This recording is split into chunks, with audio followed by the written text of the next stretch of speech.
আল্লাহ সুবহানাহু তাআলার বাণী, সেদিন কতক মুখমণ্ডল উজ্জ্বল হবে, তারা তাদের প্রতিপালকের দিকে তাকিয়ে থাকবে। বাপ থেকেই বোঝা যাচ্ছে এখানে আল্লাহ সুবহানাহু তাআলার ওয়াজহ সাব্যস্ত হচ্ছে, যেহেতু আল্লাহ সুবহানাহু তাআলা এবং তার যে তাকে দেখার বিষয়টা, আন-নাযর ইলার রব, তাকে দেখার বিষয়টা সাব্যস্ত হচ্ছে। সেখানে ইমাম বুখারী তার সনদে বলছেন, عن قيس عن جرير رضي الله عنه قال كنا جلوسا عند النبي صلى الله عليه وسلم إذ نظر إلى القمر ليلة البدر قال إنكم سترون ربكم كما ترون هذا القمر لا تضامون في رؤيته فإن استطعتم ألا تغلبوا على صلاة قبل طلوع الشمس وصلاة قبل غروب الشمس فافعلوا। সেখানে জরির রাদিয়াল্লাহু তাআলা তিনি বলছেন, আমরা একবার নবী সাল্লাল্লাহু আলাইহি ওয়াসাল্লামের কাছে বসা ছিলাম, এমত অবস্থায় তিনি চাঁদের দিকে তাকালেন। সে রাত ছিল পূর্ণিমার রাত। পূর্ণিমার রাতকে বলা হয় লাইলাতুল বদর। লাইলাতুল বদর। পূর্ণিমার চাঁদকে বলা হয় আল বদর। সুতরাং পূর্ণিমার রাত হলো লাইলাতুল বদর। এই পূর্ণিমার রাতে তিনি চাঁদের দিকে তাকালেন এবং তাকিয়ে বললেন কি, ইন্নাকুম সাতারাউনা রাব্বাকুম, তোমরা চিরেই তোমাদের রবকে দেখবে, কামা তারাউনা হাদাল কামার, যেমনিভাবে তোমরা এই চাঁদকে দেখছো। তিনি দেখে তাকিয়ে মানে সবাইকে বুঝালেন যে দেখা যায় কিনা। উনি তাকালেন, তাহলে অন্যরা কি নিচের দিকে তাকিয়েছিল? আমিও যদি দেখেন হঠাৎ করে একটা জিনিসকে ইন্ডিকেট করি, তাকে আপনারা সবাই তাকাবেন, এটাই স্বাভাবিক। অতএব তিনি তাকিয়ে বললেন, এই চাঁদকে তোমরা যেভাবে দেখছো রবকে সেভাবে দেখবে। এখানে একটা জিনিস, সেটি হচ্ছে রবকে দেখা, চাঁদকে দেখা, এটা বোঝানোর জন্য নবী সাল্লাল্লাহু আলাইহি ওয়াসাল্লাম আমাদের বাস্তব ইন্দ্রিয়কে ব্যবহার করলেন। এই জন্য কখনো কখনো আমরা আল্লাহর হাত আছে সেটা দেখানোর জন্য অটোমেটিক চলে আসে, আমরা কিন্তু আমার হাত আল্লাহর হাতের মতো এটার জন্য না। আল্লাহকে দেখতে চাঁদের মতো? তাহলে বুঝতে হবে, আমরা যখন বলি আল্লাহর হাত আছে, এই যে বললাম, তার মানে আমাদের হাতের যেমন একটা হাকিকত আছে, আল্লাহর হাতের একটা হাকিকত আছে। এটা বোঝানোর উদ্দেশ্য। কিছু কিছু মানুষ হয় বুদ্ধিতে পিছিয়ে বা অতি বোঝে, তারা বলে আপনি হাত তুললেন কেন? তাহলে বোঝা গেল তাসবিহ। আসলে কি তাসবিহ কেউ বুঝছেন না? কেউ এখানে দেখেন নবী সাল্লাল্লাহু আলাইহি ওয়াসাল্লাম তিনিও তাকালেন, সবাই তাকালো, তাকানোর মাধ্যমে বুঝলো যে এই যে দেখা যায় কিনা, দেখা যায়। তাহলে এইটা দেখা যাওয়াটা যতটা বাস্তবতা, তেমনি বাস্তবতা হচ্ছে আল্লাহকে দেখা। আমাদের মানে বুদ্ধিবৃত্তিকে কাজে লাগাতে হবে, ইন্টেলিজেন্সটাকে কাজে লাগাতে হবে। আন্দাজে নিজে একটা বুঝে আরেকজনের উপর চাপিয়ে দেওয়া যাবে না। বুঝতে পেরেছেন? আমাদের সবচেয়ে বড় প্রবলেমটা হলো, আপনি আপনার উইথ অল লিমিটেশন যে বুঝটা আছে ওই বুঝটা চাপিয়ে দিচ্ছেন আরেকজনের উপরে, অথবা বক্তার উপরে, অথবা কোনো শাইখের উপরে। এটা সমস্যা। আপনাকে চেষ্টা করতে হবে শরিয়ার ফোকাসটাকে বোঝা। শরিয়া আসলে কি মিন করেছে, ওই মিনিংটাকে আত্মস্থ করা, উপলব্ধি করা। তাহলে আপনি কিন্তু শরিয়াকে ঠিক ইনটেক সেভাবে বুঝবেন যেভাবে শরিয়া আপনাকে বুঝাতে চেয়েছে, এবং এটাই হচ্ছে সফলতা। এটাই হলো সফলতা। আমাদের মুসলিমদের মধ্যে আপনি দেখবেন আল্লাহর চেহারা নিয়ে কত ইখতিলাফ, আল্লাহর হাত নিয়ে কত ইখতিলাফ, আল্লাহর পা নিয়ে ইখতিলাফ। মনে হয় যেন আমরাই কেউ আল্লাহর পা সাব্যস্ত করবো আর কেউ সেটাকে অস্বীকার করবে। ইন্না লিল্লাহি ওয়া ইন্না ইলাইহি রাজিউন। আল্লাহর দাঁত নিয়ে আমরা অনেকে ইখতিলাফ করছি না? আল্লাহর সত্তা নিয়ে ইখতিলাফ। কে বলছে আল্লাহ নিরাকার? দেখাই যাবে না। নিরাকার কি দেখা যায়? নিরাকার দেখা যায়? কিন্তু এখানে কি বললো? হ্যাঁ। আচ্ছা, এখন দেখেন আমরা মানুষেরা অনেক শব্দ ইউজ করি, যেমন জেসেম বা বডি, শেকেল বা শেপ, হ্যাঁ, এই যে নানা শব্দ ব্যবহার করি, এগুলো কিন্তু আল্লাহর ক্ষেত্রে ব্যবহার করতেই শাইখুল ইসলাম নিষেধ করেছে।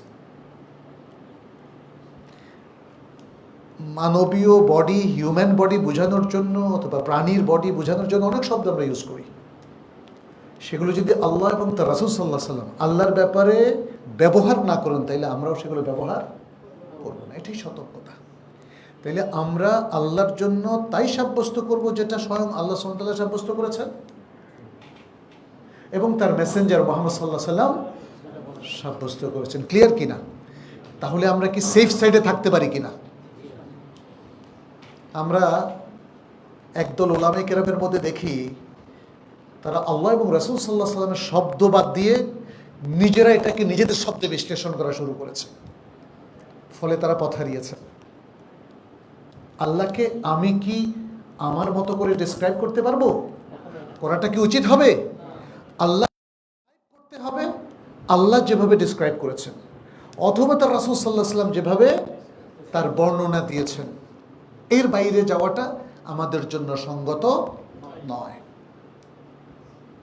কারণ আল্লাহর পুরো বিষয়টাই ইলমুল গায়বের অন্তর্ভুক্ত এবং ইলমুল গায়বের ব্যাপারে ইসলামী মূলনীতি হচ্ছে আল কোরআন এবং আস সুন্নাহ, সহিহ সুন্নাহ আমাদেরকে যেভাবে তথ্য দিয়েছে ওই তথ্যের বাইরে না যাওয়া।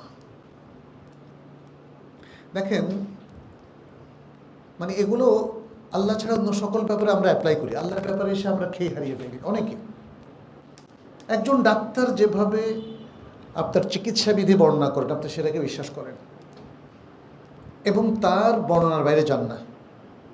একজন আর্কিটেক্ট আপনার বিল্ডিংটাকে যেভাবে বর্ণনা করে দেয়, ডিজাইন করে দেয়, আপনি তার ডিজাইনের বাইরে যান? হ্যাঁ, যাইবেন, যখন আবার উনি এটাকে মডিফাই করে দেবে। উনি মডিফাই না করলে কিন্তু আপনি বাইরে যাবেন না। তাহলে আল্লাহ সেকেন্ডবার বর্ণনা করার আগে আমরা কি নিজের মতো করে আল্লাহকে বর্ণনা করতে পারি? পারি না। এটা মনে রাখতে হবে। তাহলে আল্লাহর ব্যাপারে কোনো বক্তব্য দিতে হলে কোরআন সুন্নাহর বাইরে যাওয়া যাবে না। এখন কোনো নতুন করে তার কোনো কোরআন সুন্নাহ আসবে না। ফলে সেই আমাদের চিরন্তন যে আল কোরআন এবং তার মধ্যে আমাদেরকে সীমাবদ্ধ থাকতে হবে। ক্লিয়ার না? অনেকে বলে এগুলো সাধারণ মানুষ বুঝে না। আচ্ছা, কেন বুঝবেন না বলেন তো? এতটুকু তো বোঝা যায়, তাই না? আপনারা যদি কেউ বলেন যে আমার কাছে জটিল লাগছে, আমি বুঝি না, তাহলে একটু হাত। কিন্তু জটিল লাগার কথা না, আমরা কোনো জটিল ইকুয়েশনে যাই নাই, ভেরি সিম্পল। আরব দেশে যদি আপনি যান, দেখবেন যে আল্লাহর ব্যাপারে তাদের কনসেপ্ট এবং নলেজটা ক্লিয়ার। আমি কনসেপ্টের তর্জমা করবো এখানে নলেজ, ধারণা না, কারণ আল্লাহর ব্যাপারে কোনো ধারণা করা যাবে না। আল্লাহর ব্যাপারে কি করতে হবে? জানতে হবে। আর এই জানাটা কোত্থেকে? কোরআন এবং সুন্নাহ থেকে। ভাষাটা আল কোরআন এবং আস সুন্নাহর ভাষা। আপনি কি কোথাও পেয়েছেন আল্লাহ নিরাকার, তাকে দেখা যাবে না? কিন্তু আমাদের বাংলাদেশে ব্যাপকভাবে এটা প্রচলিত না। আপনি আল্লাহকে দেখছেন না, এই জন্য নিরাকার এটা বলাটা কি সঙ্গত? আল্লাহর কি একটা দাঁত আছে না? আল্লাহর কি এমন একটা দাঁত? আমরা দাঁত বলছি, দেখেন, খেয়াল করেন, কারণ দাঁত এটা কোরআন সুন্নাহ দ্বারা সাব্যস্ত। আমরা কিন্তু দেহ বলছি না, এটা সতর্কতামূলক। আল্লাহর একটা দাঁত আছে, সেটা দেখা যাবে কিনা? যাবে। কোরআনের আয়াত, উজুহু ইয়াউমাইদিন নাযিরা ইলা রাব্বিহা নাযিরা, কোরআনের আয়াত। এটা হলো সূরা আল কিয়ামার ৭৫ নম্বর আয়াত। আর হাদিস সহিহ বুখারীর কিতাবুত তাওহীদের বিখ্যাত হাদিস, পৃথিবীর কোনো আলেম বলেন নাই এই হাদিসটা দাঈফ। সকল উলামায়ে কেরামের মতো এই হাদিসটা সহিহ। যে কোনো মাযহাবের উলামায়ে কেরাম, যে কোনো আলেম, হাদিস বিশারদ এই হাদিসটাকে সহিহ বলেছেন। এদেশের কোনো হানাফি মাযহাবের আলেমও এটাকে দাঈফ বলেন নাই। তাহলে এই হাদিসটাকে গ্রহণযোগ্য হবে কিনা? এই হাদিস কি বলছে? আল্লাহকে দেখা যাবে কিনা? দেখেন, কি দেখবেন আপনি?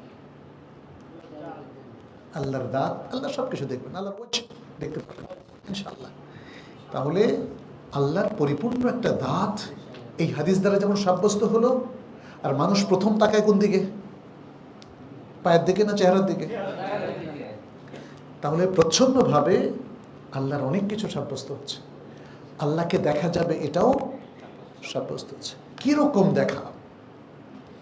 এত স্পষ্টভাবে দেখা, পূর্ণিমার রাতে যেখানে কোনো মেঘ নাই, স্পষ্ট সেই পূর্ণিমার চাঁদ যেমন স্পষ্ট করে দেখা যায়, তেমনি আল্লাহকে স্পষ্ট করে দেখবে কারা? মুসলিমরা।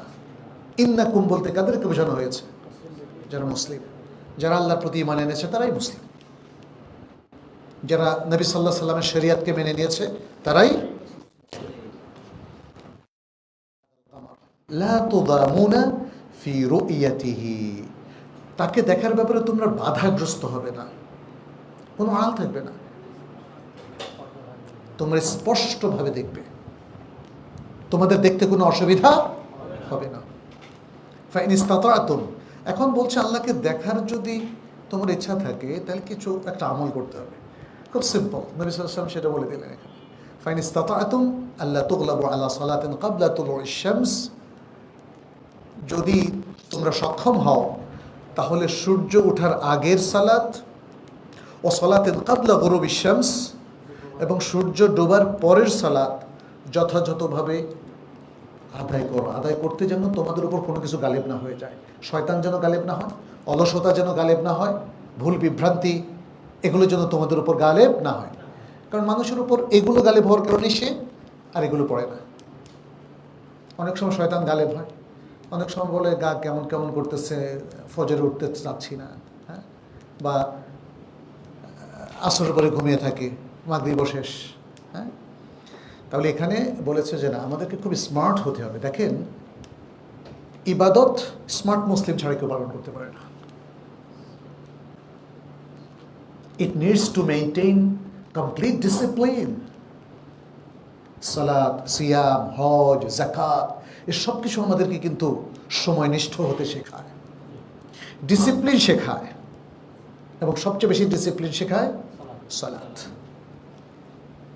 সেনাবাহিনীর একজন স্মার্ট অফিসার দেখবেন যে খুব কমান্ডিং এবং খুব কাঠপেটা সহ শরীর, স্মার্টলি চলে। প্রত্যেক মুমিন তার চেয়ে বেশি স্মার্ট হওয়ার কথা।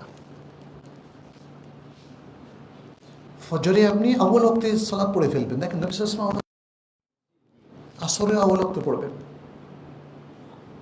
জোহরে শীতকালে আউয়াল ওয়াক্তে পড়বেন, গরমকালে একটু দেরি করে পড়বেন, মাগরিব আউয়াল ওয়াক্তে পড়বেন, এশা সব সিজন দেরি করে পড়বেন। এই কাছ থেকে নবী সাল্লাল্লাহু আলাইহি ওয়াসাল্লাম কাছ থেকে। ব্যাস। তাহলে মুসলিমদের অলসতা প্রদর্শনের কোনো সুযোগ নেই। আমরা আমাদের জেনারেশনকে, আমাদের সন্তানকে এইভাবে ট্রেন আপ করতে হবে। তাদেরকে একদিকে আকীদা শেখাতে হবে, কারণ আকীদার সাথে আমাদের জীবনের সব প্রোগ্রাম একদম একটা সুতায় সুতায় গ্রথিত। আকীদায় টান পড়বে, একটা সুতা ছেড়ে যাবে,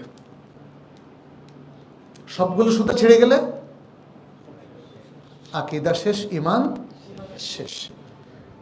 আবার অনেকগুলো আছে মেইন সুতা, ওইটা একটা ছেলে ঈমানের মেইন পয়েন্ট। যে ভেইনগুলো আছে, প্রত্যেকটা জায়গায় ভেইন আছে, তাই না? আবার মেইন ভেইন আছে কিছু, ওটা একটা ছেড়ে গেলেই শেষ, তাই না? এভাবেই আমাদেরকে আকীদাকে গুরুত্ব দিতে হবে। আকীদা আকীদা বলে অনেকে খুব বিরক্ত হয় দেখলাম, কথায় কথায় আপনারা খালি আকীদা বলছেন, তো কথা বলেন না, কথায় কথায় শাহরগ বলছেন। আমরা তো সেটাই বলছি যেটা খুব গুরুত্বপূর্ণ, যেটা ছাড়া ঈমানের জীবন থাকে না, ঈমানটা মরে যায়, ভেঙে যায়, ধ্বংস হয়। ঠিক একজন ডাক্তার যেমন শরীরের সবচেয়ে গুরুত্বপূর্ণ অংশগুলো নিয়ে কথা বলেন মানুষকে সচেতন করার জন্যে, মানুষকে বিরক্ত হয় যে ডাক্তার সাহেব আপনি অপ্রাসঙ্গিক কথা বলেন, প্রাসঙ্গিক কথা তো আপনি জরুরি কথা বলছেন, অজরুরি কথা বলেন। কখনো কেউ কি বলে? তাহলে আমাদের মুসলিমরা ঈমান নিয়ে, ইসলাম নিয়ে কেন এটা এক্সপেক্ট করে যে আমরা অজরুরি কথাগুলো বেশি ফোকাস করব, জরুরি কথাগুলো কম বলবো? এটা কি হয় বলে? জরুরি কথাই তো বলতে হবে বেশি। যে কোনো অবকাঠামো, যে কোনো প্রতিষ্ঠান, যে কোনো প্রোগ্রামের দেখবেন যে মেইন জিনিসগুলো আগে সংরক্ষণ করতে হবে, মেইন ফিচারগুলো আগে প্রোটেক্ট করতে হবে, সেগুলো আগে এস্টাবলিশ করতে হবে, এটাকে নিশ্চয়তা দিতে হবে। তারপরে আস্তে আস্তে সেকেন্ড, এটা আমাদের যারা মাকাসিদে শেরে ক্লাস করেন তারা এটা আরও ভালো বুঝবেন। সবচেয়ে প্রথমে গুরুত্ব হচ্ছে জরুরি বিষয়গুলো। ইমানের জরুরি বিষয় আছে না, ইসলামের জরুরি বিষয় আছে না, একজন মুসলিমের জীবনে যা জানা জরুরি আছে না, এগুলোকে প্রাধান্য দিতে হবে। এগুলোকে ইগনোর করলে আপনার ইসলাম থাকবে না, আপনার ইমান থাকবে না। কিতাবুত তাওহীদে শাইখুল ইসলাম বা ইমাম বুখারী, তিনি একাধারে শাইখুল ইসলাম, হাফিজুল হাদিস, হাফিজুল কোরআন এবং ইমামুন মিন আইম্মাতিল হাদিস মুহাম্মদ বিন ইসমাইল আল বুখারী। তার এই সহিহ আল বুখারী শুধু হাদিসের সংকলন না, এটা জ্ঞানের একটা ট্রেজার, মারকাজুল উলুম। এখানে আপনি হাদিস পাবেন, এখানে আপনি কোরআন পাবেন, এখানে আপনি ফিকহ পাবেন, এখানে আপনি নবী সাল্লাল্লাহু আলাইহি ওয়াসাল্লামের সিরাত পাবেন, এখানে আপনি সাহাবাদের জীবনী পাবেন, সাহাবাদের ফজিলত পাবেন, এখানে আপনি তাফসির পাবেন, এখানে আপনি কিতাবুল মাগাজি এবং সেখানে নবী সাল্লাল্লাহু আলাইহি ওয়াসাল্লামের যুদ্ধের সকল কাহিনী এখানে পাবেন। এখানে আপনি ঈমান আকীদার গুরুত্বপূর্ণ বিষয়গুলো পাবেন। আমাদের দেশে সহিহ আল বুখারী সবার কাছে সমাদৃত না? তাহলে কিতাবুত তাওহীদ পড়ে দেখেন কি সাব্যস্ত করেছেন ইমাম বুখারী। তাহলে দেখবেন প্রচলিত অনেক আকীদা বিশ্বাস, ভুল বিভ্রান্তি যেগুলো আমাদের সমাজে ভুলভাবে প্রচলিত আছে, সেগুলো কিন্তু দূর হয়ে যাবে ইনশাআল্লাহ। এই জন্য আপনাদের সবাইকে উদাত্ত আহ্বান জানাচ্ছি, সহিহ আল বুখারী আমভাবে পড়া দরকার, আর বিশেষভাবে কিতাবুত তাওহীদটা আপনারা পড়বেন। সহিহ আল বুখারী কিতাবুত তাওহীদের উপরে আমাদের এ যুগের বড় বড় মুহাক্কিক উলামায়ে কেরামের ওনাদের কিন্তু ব্যাখ্যা গ্রন্থ আছে। এর মধ্যে 2 খণ্ডের প্রায় 1000 পৃষ্ঠার এই সহিহ আল বুখারী শেষ কিতাব সহিহ বুখারীর, অনেক বেশি হাদিস না, এটার প্রায় 1000 পৃষ্ঠার উপরে ব্যাখ্যা আছে। প্রফেসর ডক্টর আব্দুল্লাহ আল গুনায়মান, আমাদের উস্তাদ তিনি মদিনা ইউনিভার্সিটির, এখন অনেক বয়োবৃদ্ধ, আমি জানি না এখনও তিনি জীবিত আছেন কিনা।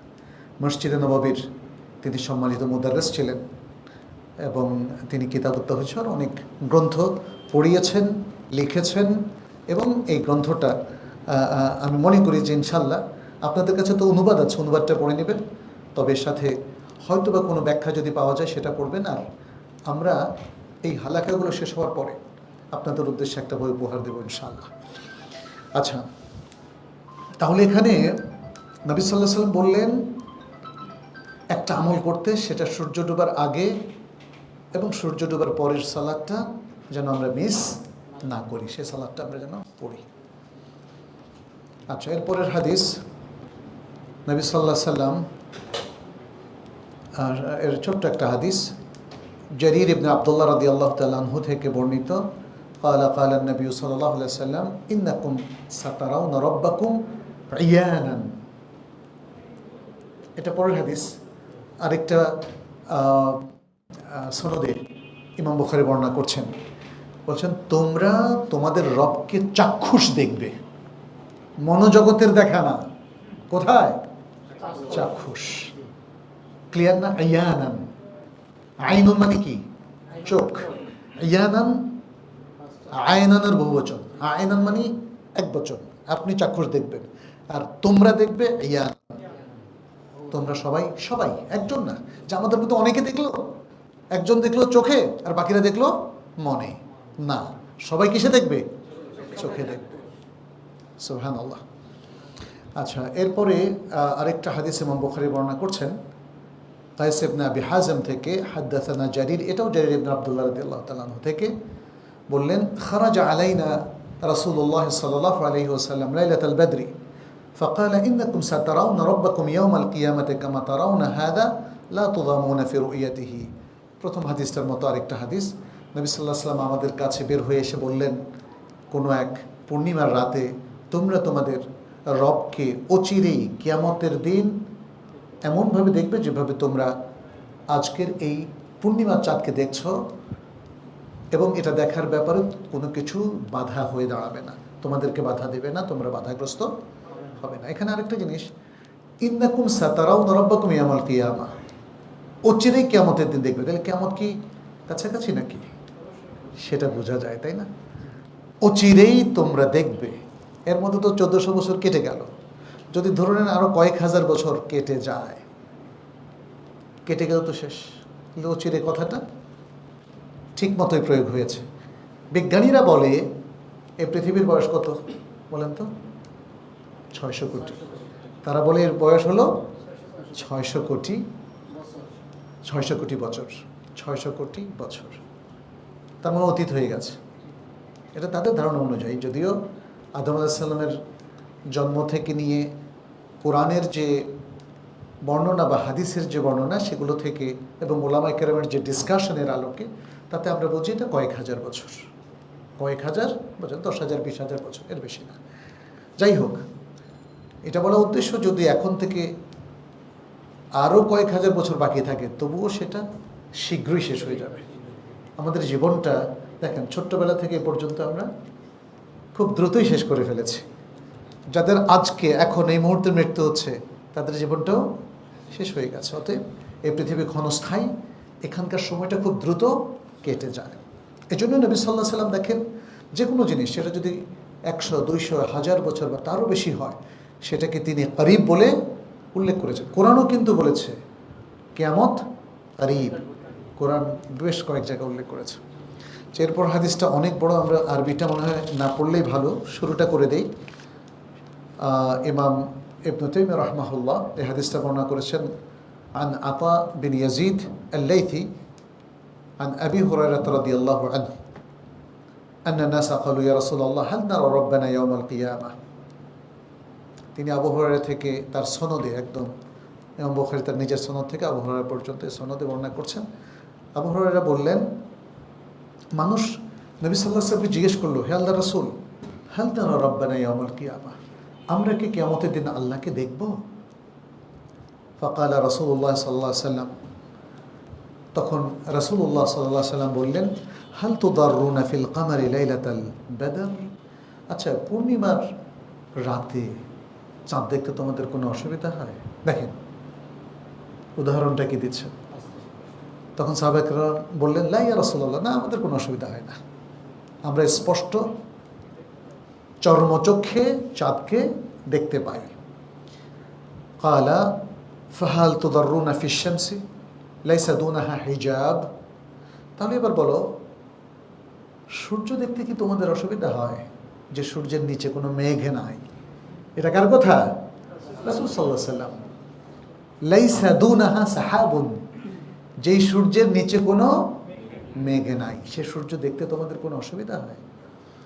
ক্বালু ইয়া রাসূলুল্লাহ, ক্বালু লা ইয়া রাসূলুল্লাহ, তখন তারা বলেন, না হে আল্লাহর রাসূল, এই সূর্য দেখতেও আমাদের কোনো অসুবিধা হয় না। ক্বালা ফা ইন্নাকুম তারাউনাহু কাযালিক, তিনি বললেন এরূপেই তোমরা আল্লাহকে দেখবে।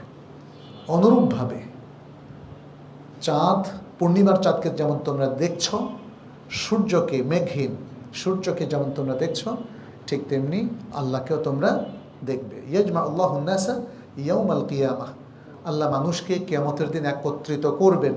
কোথায়? হাশরের ময়দানে।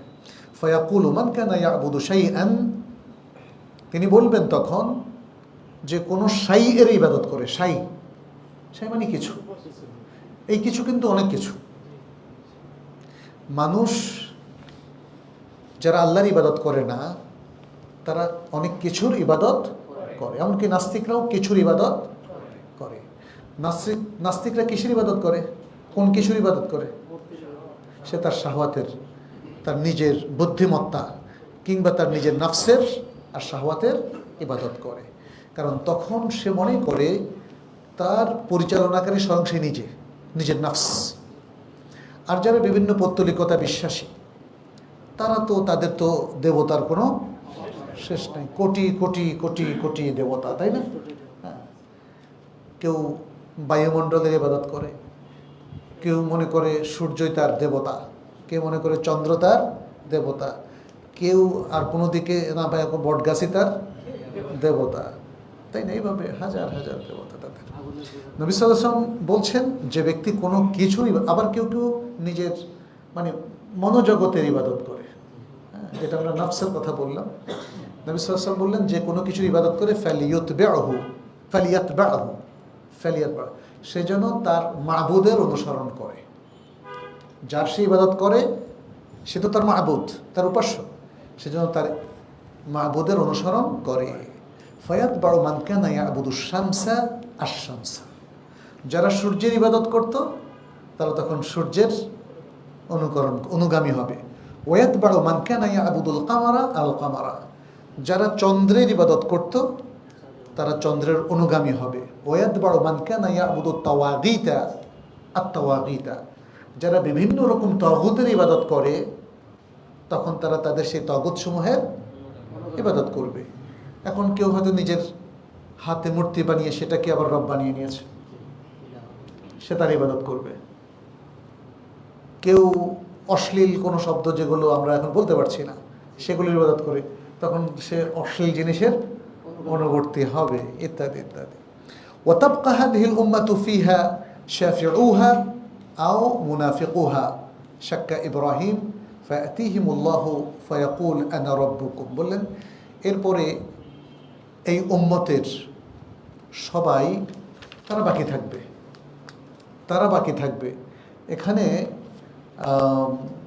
মানে সুপারিশকারী যারা আছে, এবং রাবি বলেছেন এখানে মুনাফিকরাও থাকবে।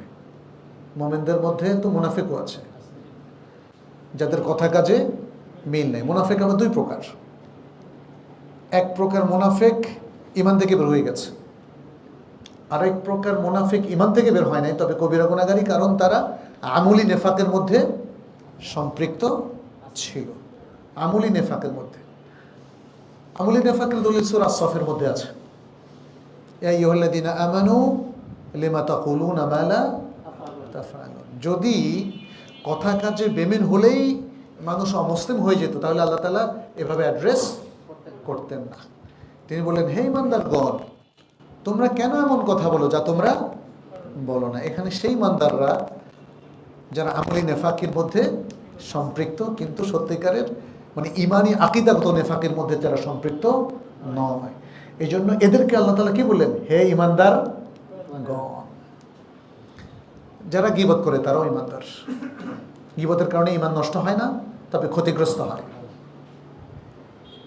এভাবে আপনি দেখেন, এই যে মানুষকে উপহাস করা, বিদ্রূপ করার মধ্য দিয়ে ইমান নষ্ট হয় না, তবে ক্ষতিগ্রস্ত হয়। সূরা আল হুজরাতের মধ্যে আপনি দেখবেন আল্লাহ সুবহানাহু ওয়া তাআলা বারবার ইমানদারদেরকে বলছে, এটা করো না, ওটা করো না, লাগালাগি করো না, মারামারি করো না, গীবত করো না, গোয়েন্দাগিরি করো না, উপহাস করো না, বিদ্রূপ করো না, তাই না?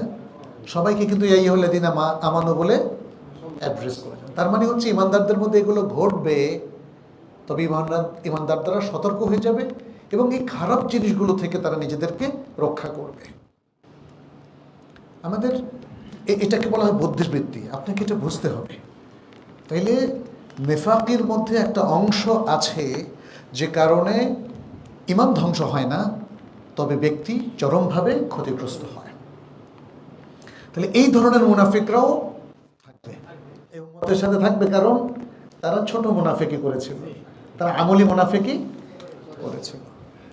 আচ্ছা, এখানে বর্ণনাকারী ইব্রাহিম তিনি মানে সন্দেহ পোষণ করেছিলেন যে এখানে শুধু শাফাআতকারীরা থাকবে নাকি সাথে মুনাফিকরাও থাকবে, এটা নবী সাল্লাল্লাহু আলাইহি ওয়াসাল্লাম বলেছেন কিনা।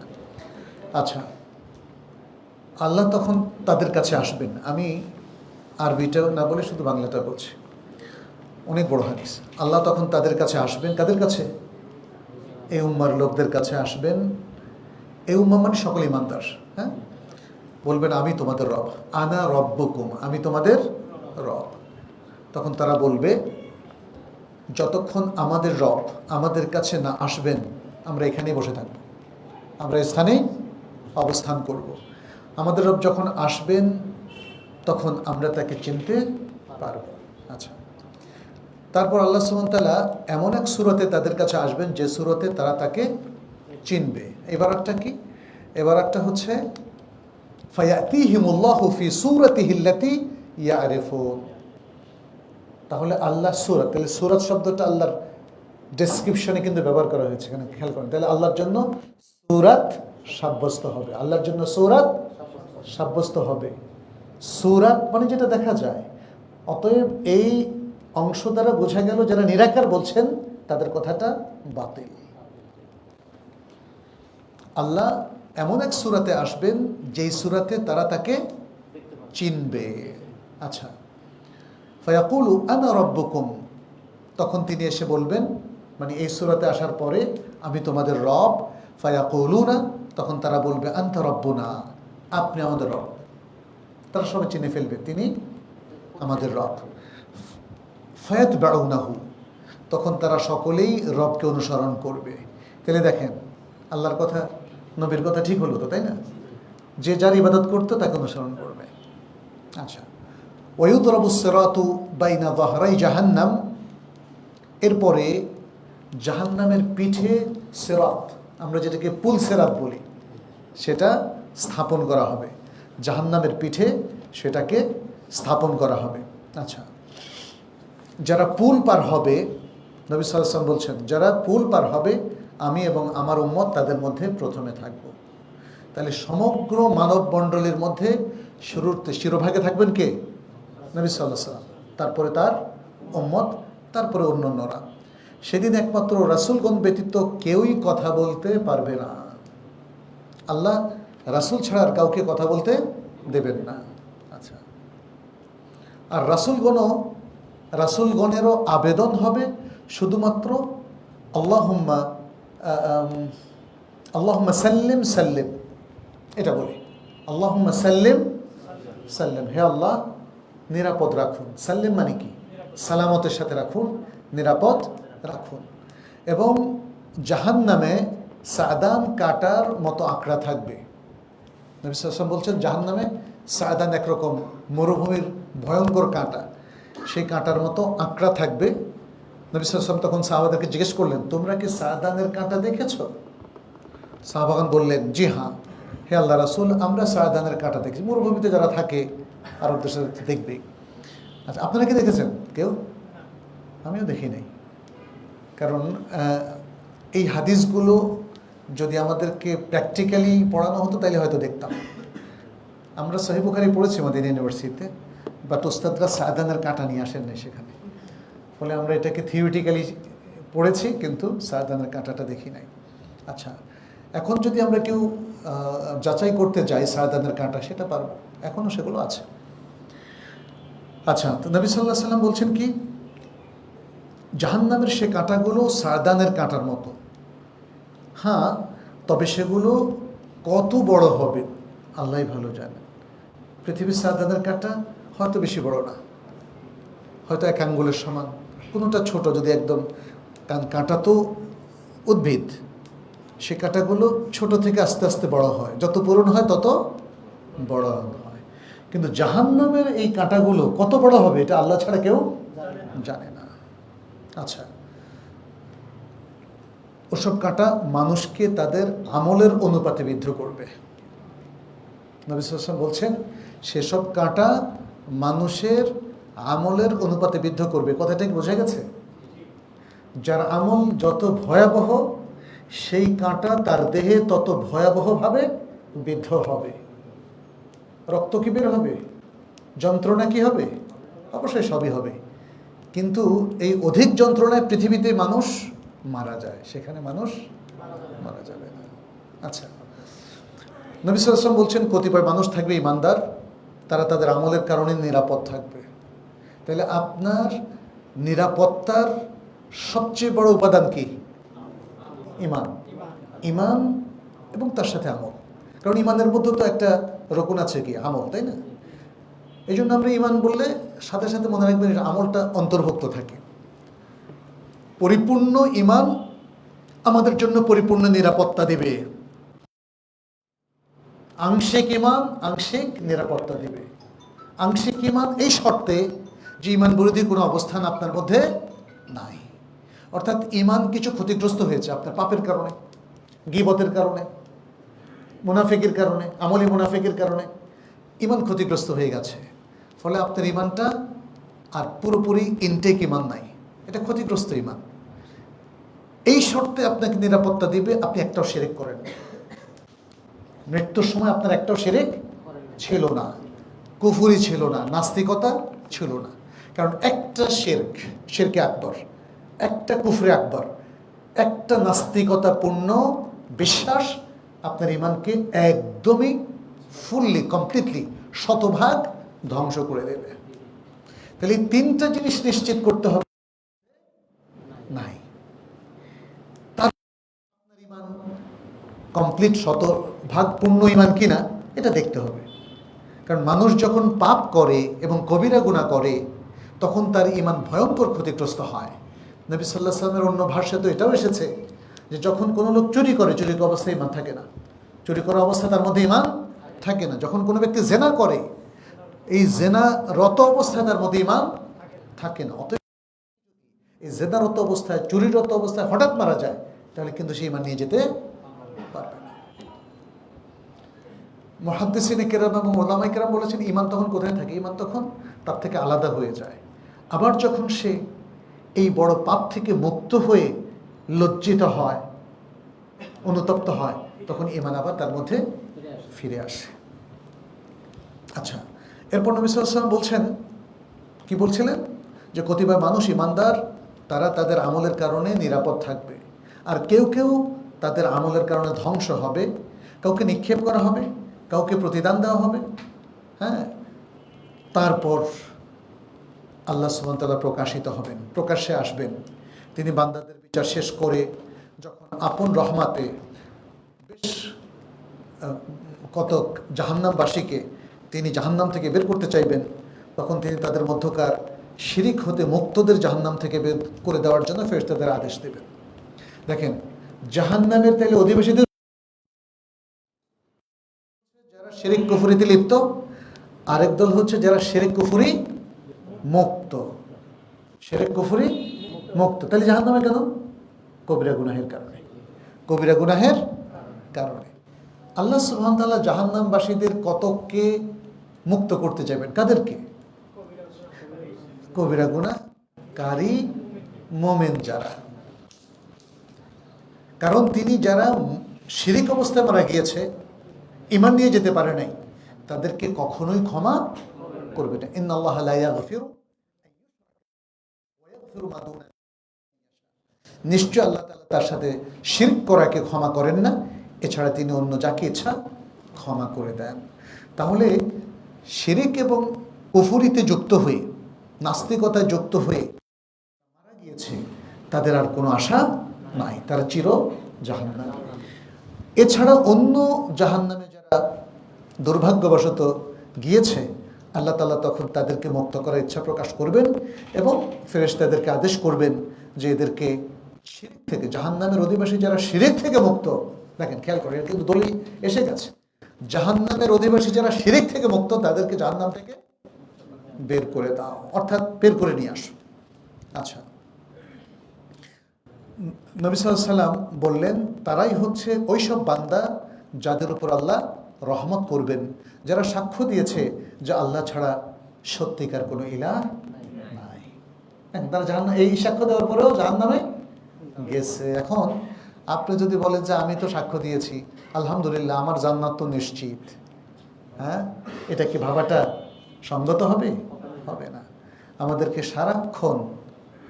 সারাক্ষণ আমাদের একটা অনিশ্চয়তার মধ্যে থাকতে হবে, আমি জানি না আমার শেষ অবস্থাটা কি। এই জন্য সারা জীবন ভালো কাজ করে যেতে হবে, ইমানের চর্চা করে যেতে হবে, আমলে সালেহের চর্চা করে যেতে হবে। একজন ছাত্র দেখেন, সে যতই পড়াশোনা করুক, যদি দেশব্যাপী পরীক্ষা হয় তাহলে তার ফার্স্ট হওয়ার সম্ভাবনা আছে, কিন্তু সে কি নিশ্চিত হতে পারবে যদি কোনো রকম কারসাজি বা লবিং না করে? একজন ভালো ছাত্র নিরপেক্ষ, ভালো কোনো লবিং ছাড়া, সে সবসময় তার বুক কাঁপে সারাক্ষণ রেজাল্ট আউটের আগে, আমি কি ফার্স্ট হতে পারবো কিনা, তাই না? অনিশ্চয়তা। যদি ভাগ্য হয়েও যেতে পারে। তবে এখানে আমরা বলবো যে, মানে এটা তো জাস্ট একটা উদাহরণ দিলাম অবস্থা বোঝার জন্য। মুমিনদের মধ্যে কি মাত্র একজন জান্নাতে যাবে? সব মুমিনই জান্নাতে যাবে ইনশাআল্লাহ। আর দুর্ভাগা যারা জাহান্নামে যাবে তাদের হলো এই অবস্থা। তারা আল্লাহর ওয়াহদানিয়তে সাক্ষ্য দিত। তারা বলতো লা ইলাহা ইল্লাল্লাহ, আল্লাহ ছাড়া সত্যিকার কোনো ইলাহ নেই। যারা এই সাক্ষ্য দিয়েছে, শিরক থেকে মুক্ত থেকেছে, কিন্তু তাদের কোনো কবিরা গুনাহের কারণে তারা জাহান্নামে গিয়েছে, তাদেরকে জাহান্নাম থেকে বের করে আনা হবে, আল্লাহ তাদের উপর রহম করবেন। এরপর নবী সাল্লাল্লাহু আলাইহি ওয়াসাল্লাম বলেন যে সাজদার চিহ্ন দ্বারা তাদেরকে ফেরেশতারা চিনতে পারবেন। সাজদার চিহ্ন দ্বারা, তার মানে তিনি নামাজি। খেয়াল করেন, আমাদের সমাজে অনেক লোক লা ইলাহা ইল্লাল্লাহ বলে কিন্তু নামাজ পড়ে না। তাহলে সাজদার চিহ্ন না থাকলে মুশকিল। আচ্ছা, এখন কথা হচ্ছে, আমরা জানি যে ইমামদের মধ্যে কেউ কেউ বলেছেন যে ইচ্ছে করে সালাত তরক করে সে কিন্তু ইসলাম থেকে বের হয়ে যায়।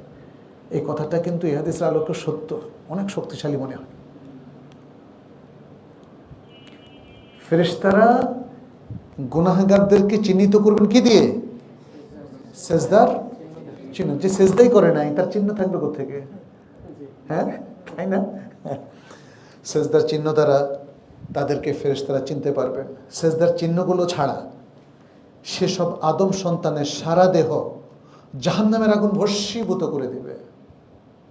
কঠিন কথা, কিন্তু নবী সাল্লাল্লাহু আলাইহি ওয়াসাল্লাম আরেক হাদিসে কিন্তু এই কথার পক্ষেই কথা বলেছেন। তিনি বলেছেন, আল আহদুল্লাযী বাইনানা ওয়া বাইনাহুম আস-সালাহ ফামান তারাকাহা ফাকাদ কাফার। আমাদের এবং তাদের মধ্যে যে সালাত তরক করলো সে কুফরি করলো। এই জন্য ইসলামের মধ্যে সালাতের গুরুত্ব অনেক বেশি। বেহুশ হওয়া ছাড়া সর্বাবস্থায় আপনাকে সালাত পড়তে হবে। সালাত তরক পড়লে এটা স্পষ্ট কুফরি। আপনার ইসলামের দলিল হলো আপনার রেগুলার 5 ওয়াক্ত সালাত পড়া। তাহলে এই হাদিস বলছে সাজদার চিহ্নগুলো যাদের মধ্যে পাওয়া যাবে না, সেসব আদম সন্তানের সারা দেহ জাহান্নামের আগুনে জ্বলে পড়ে যাবে। সাজদার চিহ্নগুলো জ্বালিয়ে দেওয়া আল্লাহ সুবহানাহু ওয়া তাআলা জাহান্নামের উপর হারাম করে দিয়েছেন। কে বলেছেন? নবী সাল্লাল্লাহু আলাইহি ওয়াসাল্লাম। সাজদার চিহ্ন নাকে, কপালে, হাতে, পায়ে, এই যে চিহ্নগুলো সাধারণত মানুষ তো দেখে চেহারার দিকে, কপাল, তার কপালগুলো আল গোররাল মুহাজ্জালিন, উজ্জ্বল জ্বলজ্বল করতে থাকবে। ওরা তারা বোঝা যাবে যে এরা সেজদারত মুমিন, সেজদা করেছিল। আর আপনার দেহের যেই জায়গা থাকবে জাহান্নাম সেগুলোকে আক্রান্ত করবে। আল্লাহ হারাম করে দিয়েছেন জাহান্নাম। বিবেক দিলে যে সমস্ত কবিরা গুনাহগার জাহান্নামে যাবে, সেজদার জায়গাগুলো সংরক্ষিত থাকবে। নবী সাল্লাল্লাহু আলাইহি ওয়াসাল্লাম বলছেন, অতঃপর তাদেরকে আগুনে দগ্ধ অবস্থায় জাহান্নাম থেকে বের করা হবে। বের করা হবে অলরেডি দগ্ধ। যেমন ধরেন একটা ঘরে আগুন লেগেছে, এই ঘরের মধ্যে যারা পুড়ে গেছে তাদেরকে বের করার সময় দগ্ধ থাকবে না? এরকম দগ্ধ থাকবে। দগ্ধ অবস্থায় তাদেরকে জাহান্নাম থেকে বের করা হবে। তারপর তাদের উপর ঢালা হবে সঞ্জীবিনীর পানি, মানে তাদের উপশম। এই দগ্ধ মুহূর্তেই কেটে যাবে, উপশম হয়ে যাবে, আরোগ্য লাভ করবে, শেফা লাভ করবে। তাদের উপর ঢালা হবে সঞ্জীবিনীর পানি। এর ফলে নিম্নভাগ থেকে তারা এমনভাবে সজীব হয়ে উঠবে, প্লাবনের পানিতে বীজ মাটি থেকে যেভাবে গজিয়ে ওঠে। নবী সাল্লাল্লাহু আলাইহি ওয়াসাল্লাম কিন্তু যাতে আমরা বুঝি, উনি প্রত্যেকটা জিনিস দৃষ্টান্ত দিয়ে দিয়ে বলেছেন। অতএব কোরআন সুন্নাহকে দৃষ্টান্ত দিয়ে বোঝাটা কোনো ভুল নয়, এটা প্রফেটিক ম্যাথোডোলজি, পদ্ধতি। আচ্ছা, এরপর নবী সাল্লাল্লাহু আলাইহি ওয়াসাল্লাম বলছেন আল্লাহ তাআলা তারপর বান্দাদের বিচার কাজ শেষ করবেন। এদের মধ্য থেকে একজন বাকি থেকে যাবে। জাহান্নাম থেকে সবাইকে বের করা হবে, একজন বাকি থেকে যাবে। এ হচ্ছে সেই ব্যক্তি যে জাহান্নাম থেকে বের হওয়া সর্বশেষ ব্যক্তি, আর কোনো ব্যক্তি বাকি থাকবে না। তার সাথে কি হবে শুনে, যে জাহান্নামের দিকে মুখ করে থাকবে। জাহান্নাম থেকে কোটি কোটি বনি আদম যারা জাহান্নামে গিয়েছে, মিলিয়ন মিলিয়ন বিলিয়ন বিলিয়ন, তাদের মধ্যে থেকে শেষ ব্যক্তি, বুঝছেন না, সে তো বুঝতেছে এটা আমার বাসস্থান, সে জাহান্নামমুখী হয়ে থাকবে। জাহান্নামীদের মধ্যে এই হচ্ছে সর্বশেষ জান্নাতে প্রবেশকারী, নবী সাল্লাল্লাহু আলাইহি ওয়াসাল্লাম বলছেন। কিন্তু ওই ব্যাপারটা তখন বুঝবে না, ঘটনা বর্ণনা করছেন। সে জাহান্নামের দিকে তাকিয়ে থাকবে, আর এ হচ্ছে সর্বশেষ জান্নাতে প্রবেশকারী। সে তখন বলবে, হে আমার রব, আমার চেহারাটা জাহান্নামের দিক থেকে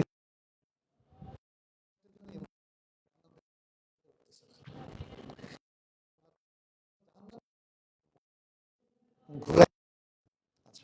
কেন? গন্ধযুক্ত হওয়া আমাকে এর শিখা আমাকে জ্বালিয়ে পুড়িয়ে দিচ্ছে। তখন সে আল্লাহর ইচ্ছা মোতাবেক তার কাছে আরো কিছু প্রার্থনা করবে। আল্লাহ বলবেন, তোমার প্রার্থিত বস্তু যদি তোমাকে দেওয়া হয় তবে আর কিছু চাইবে না তো? সে তখন বলবে, না, তোমার ইজ্জতের শপথ করে বলছি, আমি আমাকে প্রার্থনা করার অনুমতি, একটা জিনিসের অনুমতি দিলে আর কিছু চাইব না। তখন সে আল্লাহর ইচ্ছা মোতাবেক তাকে বহু অঙ্গীকার এবং ওয়াদা দেবে, ফলে আল্লাহ তার চেহারা জাহান্নাম থেকে ফিরিয়ে দেবেন। আচ্ছা, তার প্রথম প্রার্থনা ছিল কি? জাহান্নাম থেকে মুখটা ফিরিয়ে দাও, দিকের গন্ধ সহ্য হচ্ছে না। এই তখন সে জান্নাতের দিকে মুখ ফিরাবে এবং জান্নাত দেখবে। হ্যাঁ, দেখে দেবে, আর এত সুন্দর বাড়ি, এত সুন্দর বাসা, হ্যাঁ, এত সুন্দর বাগান, হ্যাঁ, এটা তো কল্পনা। আচ্ছা, দেখেন তারপরে কি বলে। সে আল্লাহর ইচ্ছা মোতাবেক যতক্ষণ চুপ থাকবে, কারণ আল্লাহ তো যেতে পারবে না, ওয়াদা করছে আল্লাহর কাছে যার কিছু চাবে না। এখন কেমনে চায়? দেখছে দেখছে দেখছে, জান্নাতের দিকে মুখ করে, এখন তো জান্নাতের দিকে মুখ করে, জান্নাতই তো দেখবে। হ্যাঁ, চুপ থাকলো, প্রথম দিকে সে চুপ থাকলো, তারপরে অনেকক্ষণ চুপ থাকার পরে বলল, আমাকে জান্নাতের দ্বার পর্যন্ত এগিয়ে দাও। আল্লাহ তখন তাকে বলবেন, তুমি কি বহু ওয়াদা এবং বহু অঙ্গীকার দাও নাই? তুমি তো অনেকগুলো ওয়াদা করছো যে প্রার্থনা কিছু চাইবা না। তুমি কি অনেকগুলো ওয়াদা এবং অঙ্গীকার দাও নাই যে তোমাকে যা দেওয়া হবে তা ব্যতীত তুমি কখনো কিছু চাইবে না? সর্বনাশ তোমার, হে আদম সন্তান, কতই না তুমি ওয়াদা ভঙ্গকারী। হ্যাঁ, আচ্ছা, তখন সে বলবে, হে আমার রব, এ কথা বলে আল্লাহকে ডাকতে থাকবে। আল্লাহ তখন বলবেন, আচ্ছা, যদি তোমাকে এবার, সে বলবে, তোমার ইজ্জতের কসম, সেটি ব্যতীত আমি আর কিছুই চাইব না। আমাকে জান্নাতের দিকে আগায় দাও, বাস, এতটুকু, আর কিছু চাইব না। তখন সে আল্লাহর ওয়াদা, আল্লাহর ইচ্ছা অনুযায়ী সে অনেকগুলো ওয়াদা করবে যে, আল্লাহ, ওয়াদা দিচ্ছি, তোমার ইজ্জতের শপথ, আমি আর কিছু চাইব না। আর আল্লাহ সুবহানাহু ওয়া তাআলা তখন তাকে জান্নাতের দরজা পর্যন্ত এগিয়ে দেবেন। তাকে কিন্তু এগিয়ে দিলেন। আচ্ছা, তখন সে জান্নাতের দরজার কাছে এসে দাঁড়াবে, তখন তার জন্য জান্নাত উন্মুক্ত হয়ে যাবে। তখন সে এর মধ্যকার আরাম আয়েশ এবং ভোগ বিলাসের বিশাল প্রাচুর্য সে দেখতে পাবে। আল্লাহর ইচ্ছা অনুযায়ী সে অনেকক্ষণ চুপ থাকবে, পরে আর চুপ না থেকে, থাকতে না পেরে কি বলবে, হে আমার রব, আমাকে জান্নাতে প্রবেশ করিয়ে দিয়ে। আল্লাহু আকবার। আল্লাহ বলবেন, তুমি কি আমাকে এই ওয়াদা এবং অঙ্গীকার দাওনি যে তোমাকে যা দেওয়া হবে সেটা ব্যতীত আর কিছুর প্রার্থনা করবে না? সর্বনাশ তোমার, হে বনি আদম, কতই না তুমি ওয়াদা ভঙ্গকারী। আচ্ছা, তখন সে বলবে, হে আমার রব, আমি তোমার সৃষ্টিকুলের মধ্যে নিকৃষ্টতর হতে চাই না। তখন সে আল্লাহর কাছে প্রার্থনা করতে থাকবে, আমার রব রব রব, মানে আমাকে ঢুকাই দাও, আমাকে জান্নাতে প্রবেশ করিয়ে দাও। আচ্ছা, অবশেষে আল্লাহ সুবহানাহু ওয়া তাআলা, এতে হাসাটা তাহলে আল্লাহর সিফাত, বুখারী হাদিস দ্বারা সাব্যস্ত হলো। হ্যাঁ, আমাদের কোনো লোক যদি কোনোদিন না শুনে যে আল্লাহ হাসেন, এই একটা নতুন জিনিস নিয়ে আসলেন। হাদিস কোরআনের অনেক কথা আমাদের দেশের মানুষ প্রথমবার শোনার পরে বলে যে এটা কি নতুন কথা নিয়ে আসলেন। হ্যাঁ, আপনি পড়েন না, এটা কোনো দোষ না। আপনার জানা নাই, এটা কোনো দোষ না। আপনি এই ইসলামের তুরাস, ঐতিহ্য, এই মহাজ্ঞান, নবী সাল্লাল্লাহু আলাইহি ওয়াসাল্লামের সহি কথাগুলো আপনি জানতে পারলেন না, শিখতে পারলেন না, এটা কোনো দোষ নাই। আশ্চর্য, আমরা আপনাকে প্রথম শোনালাম, তাও যদি খারাপ কথা শোনাইতেন তাইলে একটু অপবাদ দিতেন। সহি কথাগুলো শোনালাম, এটা দোষ হয়ে গেল। একজন বড় আলেম আমাকে একবার বললেন যে, মঞ্জুর, তোমরা নতুন নতুন কথা নিয়ে আসো কেন? আমি বললাম, কি নতুন কথা নিয়ে এসছি? ওরা যে উনি একজন প্রফেসর, ফুল প্রফেসর ছিলেন একটা বিশ্ববিদ্যালয়ের আরবি ডিপার্টমেন্ট। যা আমি এত পড়াশোনা করলাম, প্রফেসর পর্যন্ত হইলাম, শুনলাম না তোমরা বলতেছো বেতের নামাজে 1 রাকাত আছে। আমি বললাম, আমার অনেক সিনিয়র উনি, স্যার এটা তো আমার কথা না। কার কথা এটা? রাসূল সাল্লাল্লাহু আলাইহি ওয়াসাল্লামের কথা। প্রমাণ আছে তোমার কাছে? আমি বললাম আছে, সহিহ বুখারীর হাদিস, সালাতুল লাইলি মাতনা মাতনা ফাইদা খাশিয়া আহাদুকুম সুবহা সাল্লা রাকআতান তুতিরু লাহু মা কাদ সাল্লা। বলছেন রাতের নামাজ হচ্ছে 1 রাকাত 1 রাকাত, সরি 2 রাকাত 2 রাকাত 2 রাকাত 2 রাকাত করে পড়তে থাকবে। যখন ভোর হয়ে যাওয়ার আশঙ্কা থাকবে তখন 1 রাকাত হলেও পড়ে নাও। এটা তো একটা হাদিস বললাম। সুনানের মধ্যে অন্যান্য হাদিস গ্রন্থে আরো অনেকগুলো হাদিস আছে। নবী সাল্লাল্লাহু আলাইহি ওয়াসাল্লাম 2 রাকাত পড়ে 1 রাকাত আলাদা পড়েছেন, এটা যেমন আছে। একসাথে 3 রাকাত পড়েছেন, একসাথে 5, 7, 9 রাকাত পড়েছেন। যাই হোক, 1 রাকাত আলাদা পড়ার দলিল অনেকগুলো সহিহ হাদিসে আছে। আমি ওনাকে বললাম, স্যার দোষটা কি আমার না আপনার? আমি তো বানিয়ে কথা বলি না, এই যে দলিল আছে, এটা এখন আপনি জানতে পারেন নাই, দোষটা আমার না আপনার। উনি লজ্জা পেলেন, আর কথা বললেন না। তো এখনো আমরা যখন কথাগুলো বলি মানুষের সামনে, তারা বলে এগুলো বাপদাদাদের কাছে শুনি নাই, ওস্তাদের কাছে শুনি নাই। এই কথাগুলোই তো নবী সাল্লাল্লাহু আলাইহি ওয়াসাল্লামের যুগে তৎকালীন লোকেরাও বলতো যে মুহাম্মদ এগুলো কোত্থেকে নাজিল হয় তোমার উপরে? তো নতুন কথা সব। হ্যাঁ, নতুন কথা বটে, কিন্তু ওহির কথা তো। আজকে আপনার আমার দেখার বিষয়, আমরা যে কথাগুলো বলি এটা কি আমার নিজের কথা না ওহির কথা? যদি ওহির কথা হয় তাহলে আপনার আমার দুজনের উপরই অবধারিত, এগুলো অ্যাকসেপ্ট করতে হবে। আপনি নতুন শুনেছেন, এর মানে এই নয় যে এটা নতুন ওহী হিসাবে আমাদের উপর নাযিল হয়েছে। আমাদের উপর ওহী নাযিল হওয়ার কোনো সম্ভাবনা নাই। শুধু আমাদের উপর না, নবী সাল্লাল্লাহু আলাইহি ওয়াসাল্লামের উপর পৃথিবীর কারো উপর কোনো ওহী নাযিল হয় নাই। তাহলে আমাদের নবীর ইলমের কাছেই ফিরে যেতে হবে, নবী সাল্লাল্লাহু আলাইহি ওয়াসাল্লামের ইলমের কাছেই আমাদের ফিরে যেতে হবে। সেখানেই আমাদের আকাঙ্ক্ষিত সব জিনিস আছে। আমাদের জ্ঞান, আমাদের মণিমুক্তা, আমাদের গাইডেন্স, আমাদের নির্দেশনা, আমাদের হেদায়াত নবী সাল্লাল্লাহু আলাইহি ওয়াসাল্লামের ইলমের মধ্যেই আছে, আর কোথাও আমরা সেটা প্রাপ্ত হব না। অতএব কোনো নতুন কথা শোনার পরে আপনার আমার কর্তব্য হচ্ছে যাচাই করা এটা কি কোরআন সুন্নাহর সঠিক বক্তব্য কিনা। মানুষের কথা যাচাই করা ছাড়া গ্রহণ করবেন না, এটাও ঠিক। আপনি যাচাই করেন, কিন্তু যখন হক আমাদের কাছে চলে আসবে তখন সেটাকে ডিক্লাইন করা যাবে না, রিজেক্ট করা যাবে না, সেটাকে গ্রহণ করাটা আমাদের উপরে ফরজ। হ্যাঁ, তাহলে এখানে আল্লাহ সুবহানাহু ওয়া তাআলা বললেন, হে বনি আদম তুমি কতই না ওয়াদা ভঙ্গকারী। তখন সে বলবে, হে আমার রব, আমি তোমার সৃষ্টিকুলের মধ্যে নিকৃষ্টতর হতে চাই না। সে আল্লাহর কাছে প্রার্থনা করতে থাকবে, এরপর আল্লাহ হেসে দেবেন। আচ্ছা, আল্লাহ সুবহানাহু ওয়া তাআলা তার অবস্থার জন্য হেসে তাকে নির্দেশ দেবেন, যাও তুমি জাহান্নামে প্রবেশ করো, সরি জান্নাতে প্রবেশ করো, যাও তুমি জান্নাতে প্রবেশ করো। আচ্ছা, সে জান্নাতে প্রবেশ করলে আল্লাহ তাকে বলবেন এবার তুমি চাও। জান্নাতে ঢোকার পরে, কারণ আল্লাহ তাআলা তো কোরআনে বলেই দিয়েছেন মন যা চাইবে জান্নাতে সে পাবে। জান্নাতে যাওয়ার আগ পর্যন্ত একটু বার দিয়েছিলেন, কিন্তু তারপরেও কিন্তু বান্দার তিনি সকল প্রার্থনা পূরণ করেছেন না। তাহলে বুঝেন যে বান্দা কসম খেয়ে আল্লাহর কাছে কিছু চাবে না বলার পরেও আল্লাহ তার প্রতি কতটা রহম দিল। এবং এই হচ্ছে সেই ব্যক্তি যে জাহান্নাম থেকে সবার পরে বের হয়েছে, সর্বশেষ জাহান্নামে প্রবেশ করেছে, যে প্রক্রিয়া, সে প্রক্রিয়াটা এখানে আলোচিত হলো। চিন্তা করেন সেই ব্যক্তির প্রতি, তাহলে এই লোকের পাপ কত ভয়ঙ্কর, চিন্তা করেন।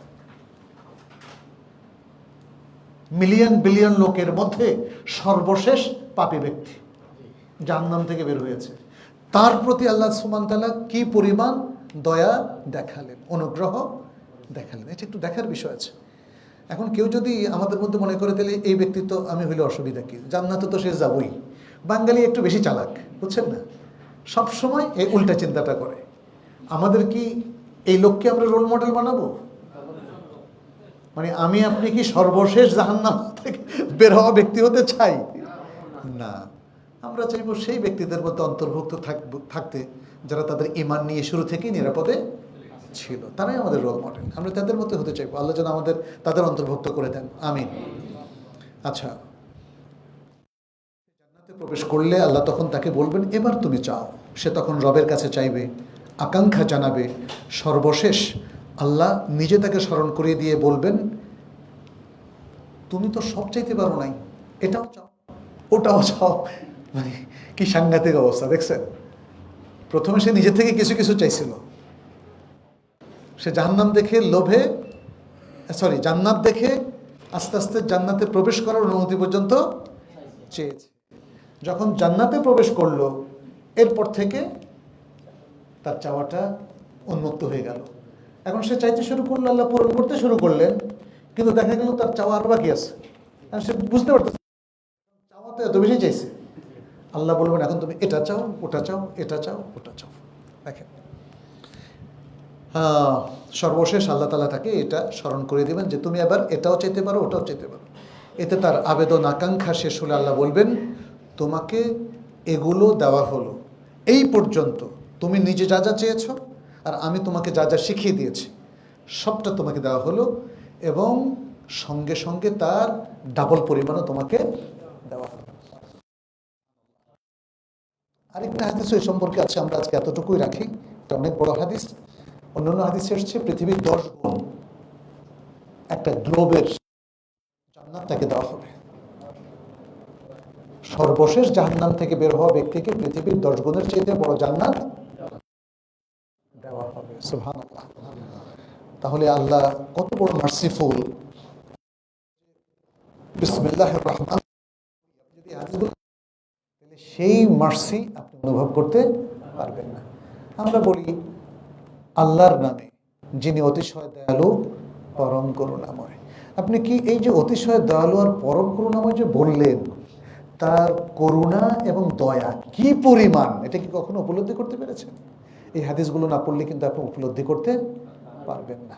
হ্যাঁ, তারপরে আপনি যদি নিজে কখনো বিপদে পড়েন, একমাত্র আল্লাহর অনুগ্রহী সে বিপদ থেকে আপনি উদ্ধার পান, তখনও দেখবেন আপনি উপলব্ধি করতে পারবেন। প্রচুর মানুষকে আমরা দেখি যারা হঠাৎ করে তাদের জীবনে রেডিক্যাল চেঞ্জটা কেন? সে দেখলো সে তার মানবীয় ক্যাপাসিটি দিয়ে কখনো এই বিপদ থেকে উদ্ধার হওয়ার কথা না, আল্লাহ তাকে উদ্ধার করেছেন, আল্লাহ তাকে উদ্ধার করেছেন। সুবহানাল্লাহ। দুর্ভাগ্য সেসব সমাজবিজ্ঞানী, আমি সমাজবিজ্ঞানীদেরকে বলবো, যারা আল্লাহর এই মার্সি, আল্লাহর প্রতি ঈমান, এগুলোতে কিছুতে বিশ্বাস করে না। তারা মনে করে একজন লোক মুসিবতে পড়ে ভয় পেয়ে গেছে, এই জন্য ধর্ম গ্রহণ করেছে। মহাসত্য থেকে তারা বঞ্চিত। আল্লাহর ব্যাপারে তাদের ভুল ধারণা একটা কমন চর্চা থেকে তাদের এসছে, একটা মানে এথিস্ট চিন্তাভাবনা বা এডুকেশন থেকে এই সমাজবিজ্ঞানীদের এরকম উদ্ভট চিন্তাভাবনা এসেছে। পৃথিবীর কোনো কিছু যদি এমনি না হয়, এই মহাবিশ্ব জগৎ আল্লাহ ছাড়া এমনি হয়ে গেছে। হ্যাঁ, কি অদ্ভুত। জানি না সমাজবিজ্ঞানীদের এই দুর্দশা কেন হলো। আল্লাহ যেন পৃথিবীর মানুষদেরকে হেদায়েত দান করেন, আমাদের মুসলিমদেরকে পূর্ণ ঈমান দান করেন, আমাদেরকে হেদায়েতের মধ্যে রাখেন। যে সকল বিভ্রান্তি, ভুল ধারণা এবং যে সকল দালালাত, মিসগাইডেন্স আমাদের এডুকেশন, আমাদের পড়াশোনা, সাংস্কৃতিক জগৎ, চর্চা, আমাদের লাইফস্টাইলের মধ্যে চলে এসেছে, আল্লাহ যেন এগুলো থেকে আমাদেরকে রক্ষা করেন, আমাদেরকে উদ্ধার করেন, আমাদেরকে এগুলো থেকে মুক্ত করেন। পবিত্র, পরিচ্ছন্ন এবং সুন্দর ইসলামী জীবন যেন আমাদেরকে দান করেন, আমিন। আমরা আপনাদের কিছু প্রশ্ন নিব। এখানে কিতাবুত তাওহীদের আপনারা দেখছেন পুরো ঘটনাটাই আকীদার সাথে সংশ্লিষ্ট এবং আকীদার অত্যন্ত গুরুত্বপূর্ণ পয়েন্ট কিন্তু এই হাদিসগুলোর মাধ্যমে সাব্যস্ত হচ্ছে। অতএব আপনারা আজকের এই দার্সের পরেও প্রত্যেকেই চেষ্টা করবেন কিতাব ও তাওহীদের এই হাদিসগুলো সবগুলো আরও একবার নিজে নিজে পড়ে নেওয়ার জন্য।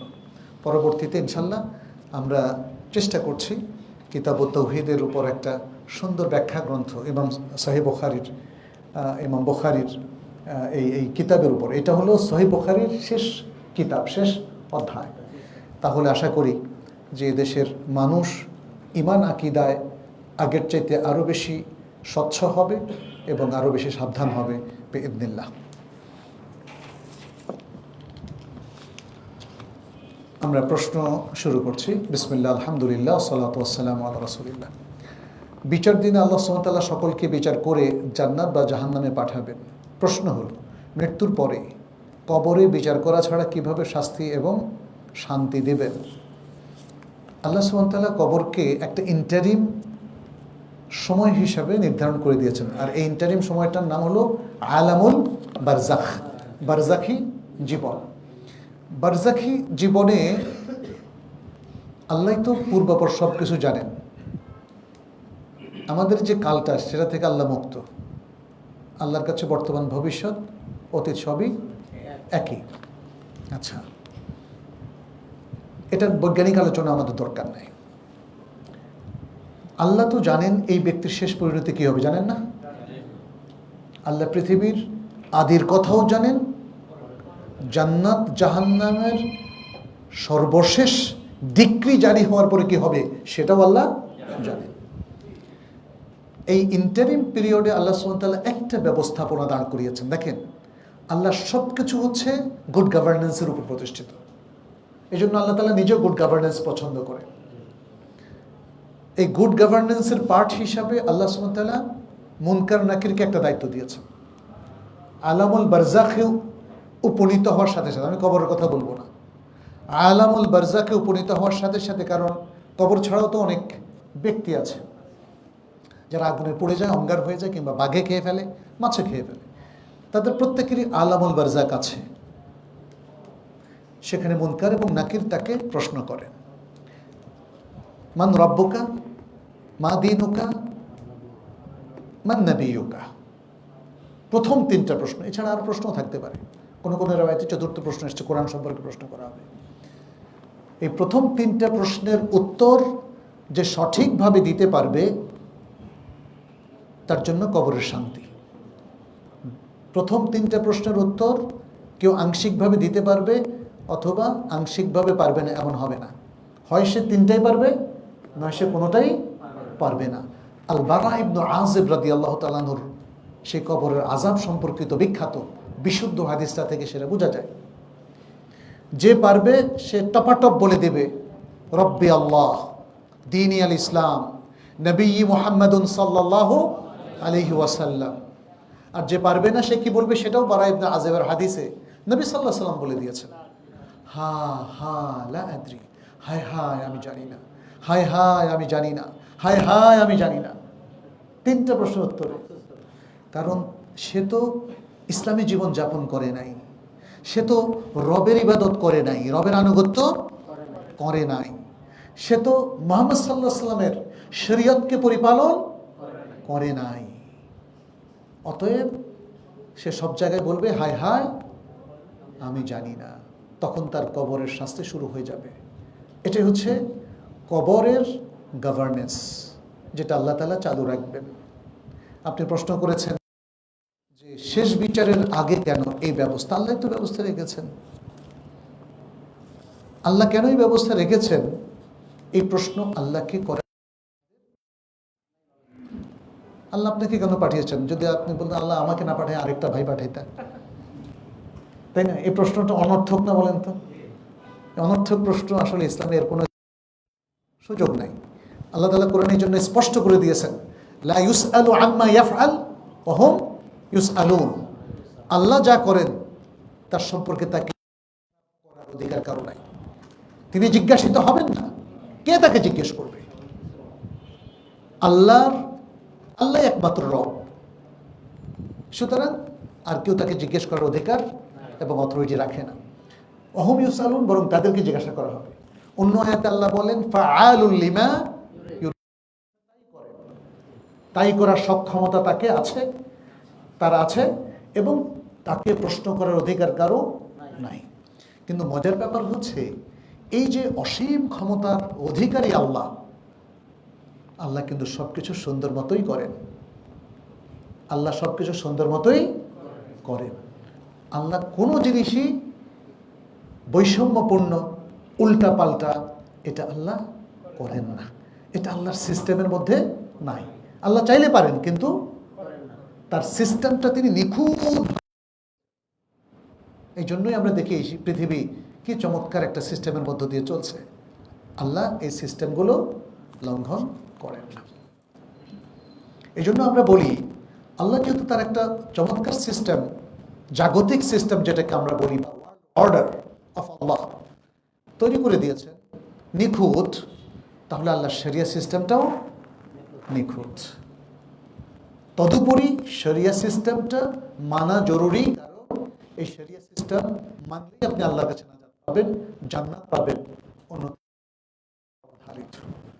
তাহলে আমরা যারা এই পৃথিবীতে একটা অবস্থান করছি, আমরা আল্লাহর এই সিস্টেম থেকে এতটুকু শিক্ষা নিতে পারি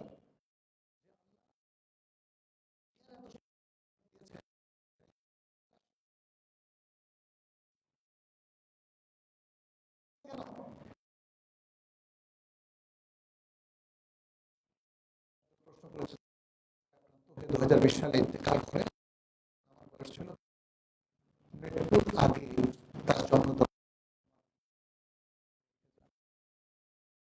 আমাকে দেওয়ার জন্য। আমার বয়স এখন 28 বছর। মা আমাকে টাকাটা দেন, আমার মার পক্ষে অন্য কাউকে দিয়ে অনুযায়ী তিনিও এই টাকা আমাকে দেন নাকি অন্যকে দিয়ে হজ করানো উত্তম?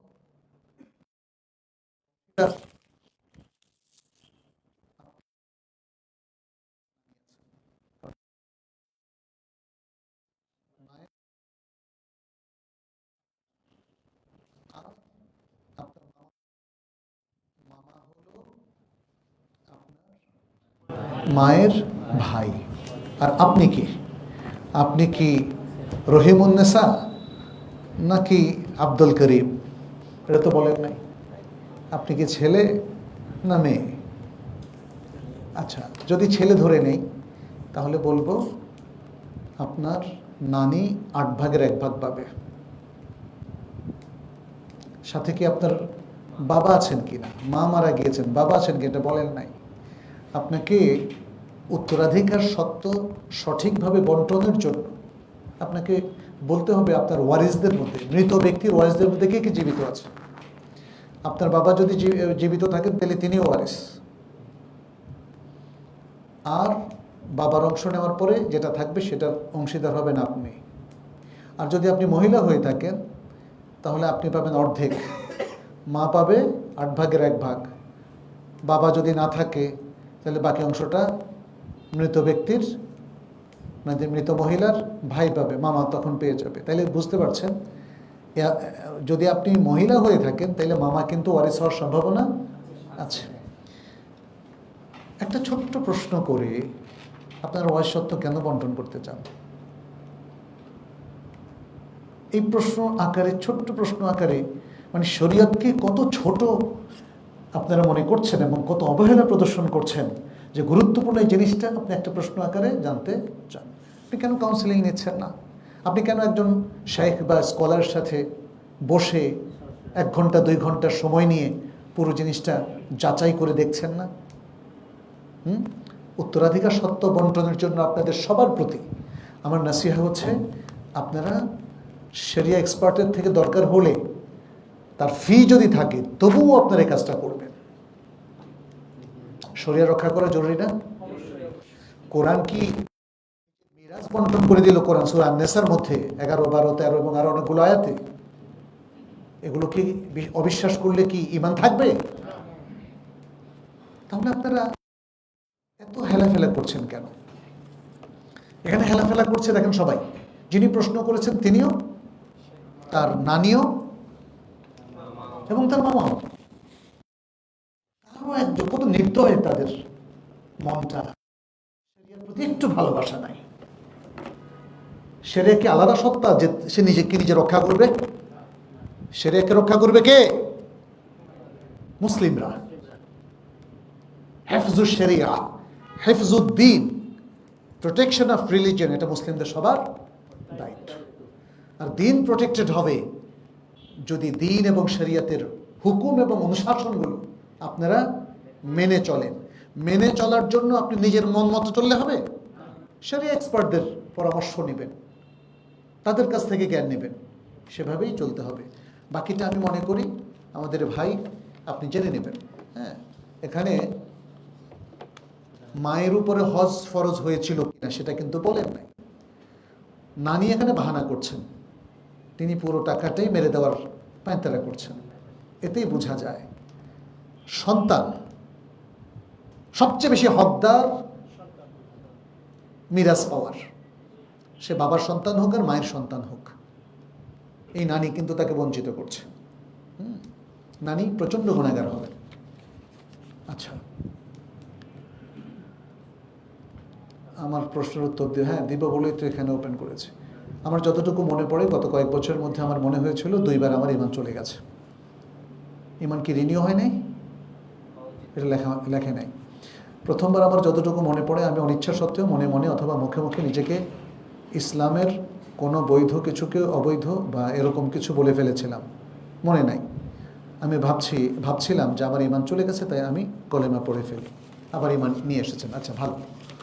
আচ্ছা, এরকম আরেকবার সম্ভবত ইসলাম বা আল্লাহকে নিয়ে আমার মনে বাজে চিন্তা আসে, যার ফলে আমার মনে হয়েছিল ইমান চলে গেছে, ফলে আমি আবার কলেমা পড়ে ফেলি। তখন আমি ইমান ভঙ্গের 10টি কারণ জানতাম না।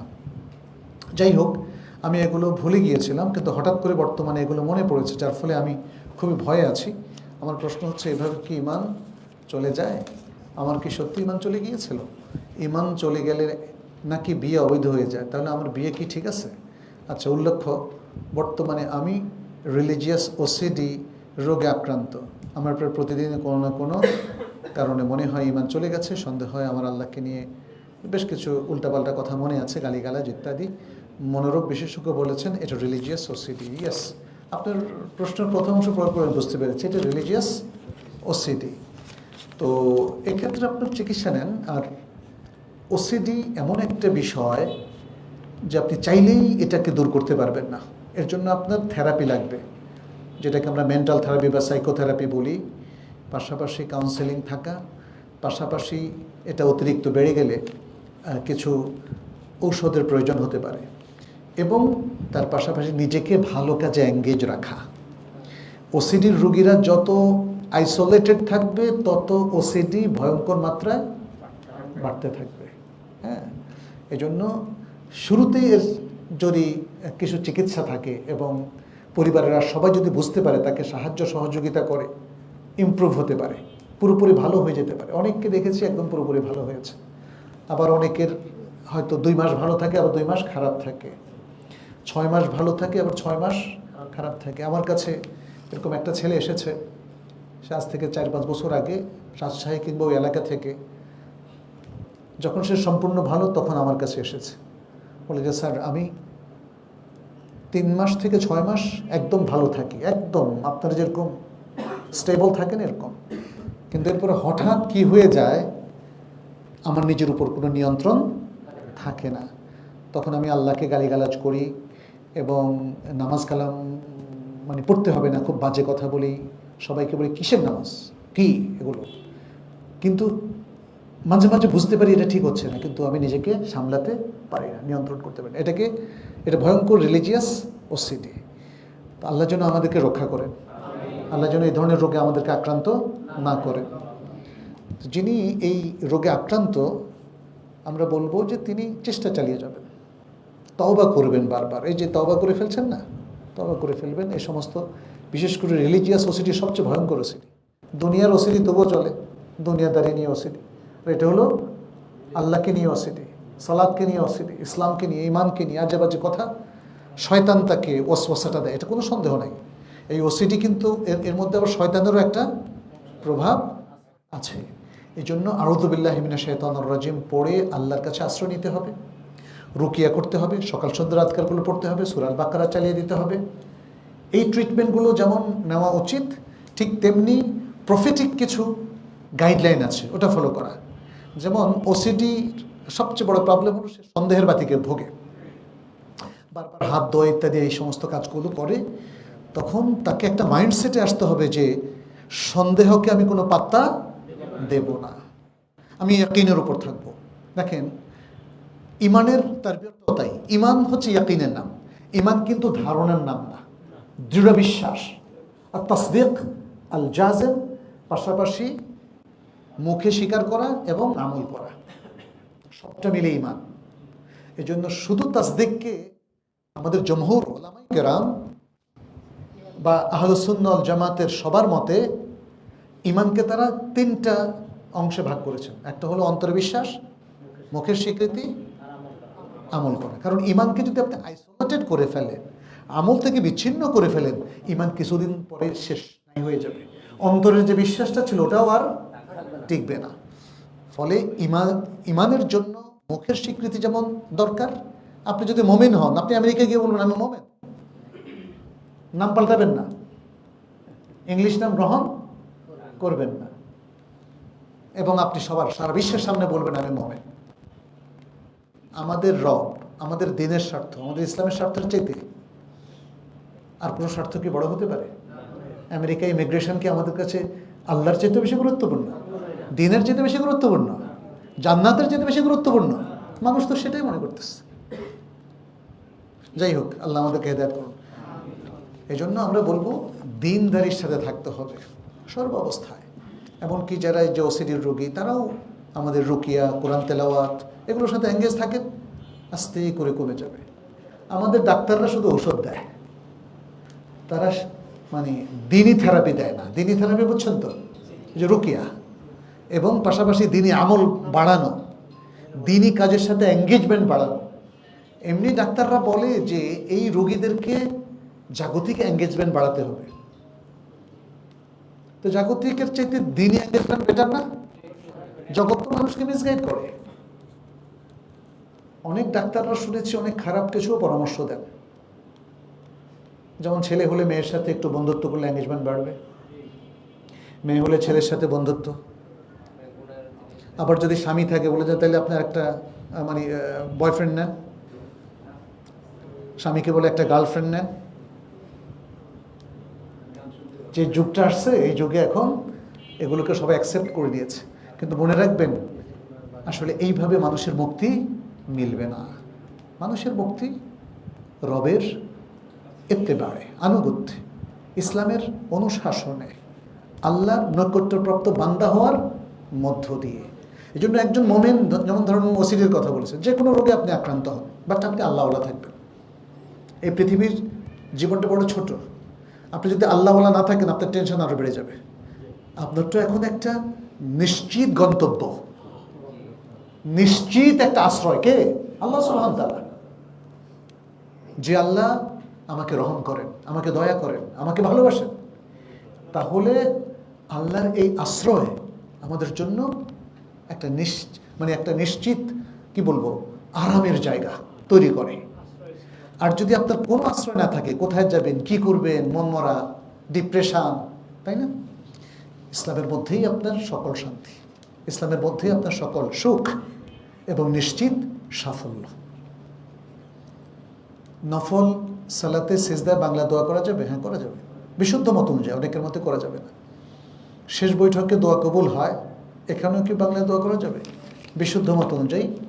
আমাদের ওস্তাদ ডক্টর মোহাম্মদ বিন মোহাম্মদ আল মুখতার, তিনি এখন মদিনার গ্র্যান্ড মুফতি এবং মসজিদে নববীর অনেক বড় শায়েখ, এবং একসময় তিনি হাইয়াত কেবারুল উলামারও সদস্য ছিলেন, মদিনা ইউনিভার্সিটির প্রফেসর। তিনি বলেছেন, দোয়া যে কোনো জায়গায় আল্লাহ এবং তার রাসূল সাল্লাল্লাহু আলাইহি ওয়াসাল্লাম যদি দোয়া করার পারমিশন দেন, এটা আরবিতে যেমন করা যাবে, বাংলায়ও করা যাবে, ইংরেজিতেও করতে পারবেন, উর্দুতেও করতে পারবেন, চাইনিজ ভাষায় চুংচাং পাং মানে এভাবে বলেও আপনি করতে পারবেন, কোনো অসুবিধা নাই। অর্থাৎ আর আসলে বাংলা বলার উদ্দেশ্য হচ্ছে আপনি বলতে চান যে আরবি ছাড়া অন্য ভাষায় করা যাবে কিনা। উত্তর হচ্ছে, তিনি বলেছেন দোয়া তো মানুষ আল্লাহর কাছে চায়, আল্লাহ এবং তার রাসূল সাল্লাল্লাহু আলাইহি ওয়াসাল্লাম যেহেতু তাকে দোয়া করার অনুমতি দিয়েছেন, তাহলে তার উপরে কেন আরোপিত করবেন যে তুমি আরবিতে কইলে কবুল করবো, নাহলে কবুল করবো না? যেহেতু আল্লাহর পক্ষ থেকে এমন কোনো হুমকি আসে নাই যে আরবিতে করলে দোয়া কবুল হবে, বাংলায় করলে হবে না।